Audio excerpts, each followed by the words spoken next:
Barlini Mufro, a space engineering student from Zimbabwe, had finally reached the front of a 9-hour queue at Ukraine's western border crossing of Krakowicz after an exhausting 4-day trip.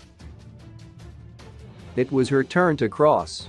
But the border guard pushed her and 4 other African students she was traveling with aside, giving priority to Ukrainians.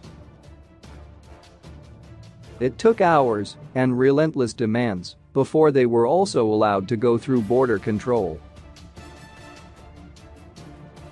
"We felt treated like animals," the 19-year-old said in a phone interview from a Warsaw hotel.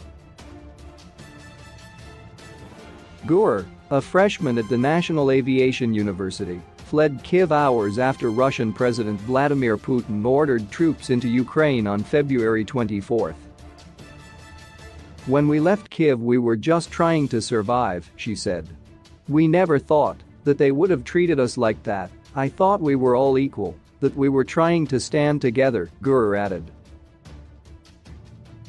Her story is not isolated, as scores of Africans have reported episodes of abuse and discrimination while trying to cross into Ukraine's neighbors. Since the war started, more than 870,000 refugees have fled from Ukraine to neighboring countries, the United Nations said. Half of those are currently in Poland.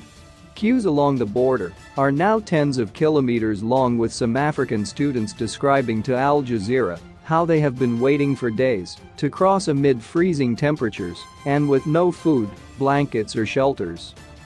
Ukraine Refugees Overview.for others issues started before reaching border crossings.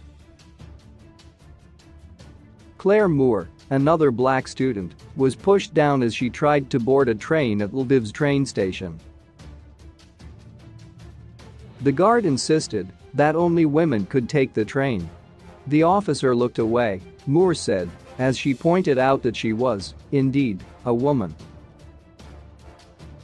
"I was shocked because I did not know the extent of the racism," she added. Jan Moss, a volunteer with the Polish aid organization, Grupa Zagranica, who has been providing assistance at the Polish-Ukrainian border, said while refugees have been welcomed at many crossings out of Ukraine without any form of discrimination, the reception near Medyka has been more problematic as refugees were being organized based on racial profiling. Ukrainians and Polish nationals are allowed to pass through the much quicker vehicles lane, while foreigners have to go through the pedestrian one, a 3-stage process that can last from 14 to 50 hours, Moss said. Al Jazeera contacted Ukraine's border guard service via email over the allegations of segregation at the borders, but had not received a response before the publication of this report.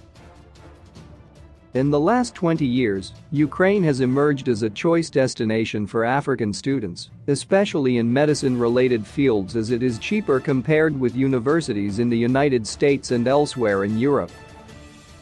Videos and tweets under the hashtag #Afrikaans in Ukraine have flooded social media, triggering numerous crowdfunding initiatives on Telegram and Instagram to support students at the borders and put pressure on respective governments.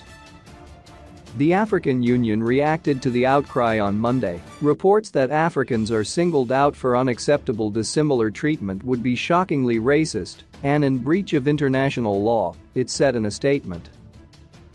A spokesperson from South Africa's foreign ministry said on Sunday that a group of its nationals and other Africans were being treated badly at the Polish-Ukrainian border. The Nigerian government also expressed concerns over reports of discriminatory behavior, including a video widely shared on social media showing a Nigerian woman with her young baby being forcibly made to give up her seat to another person. It also said that a group of Nigerians had been refused entry into Poland, an allegation dismissed by Poland's ambassador to Nigeria. But some foreigners said they received a warm welcome in neighboring countries, such as Moldova and Romania, including a relatively smooth transit.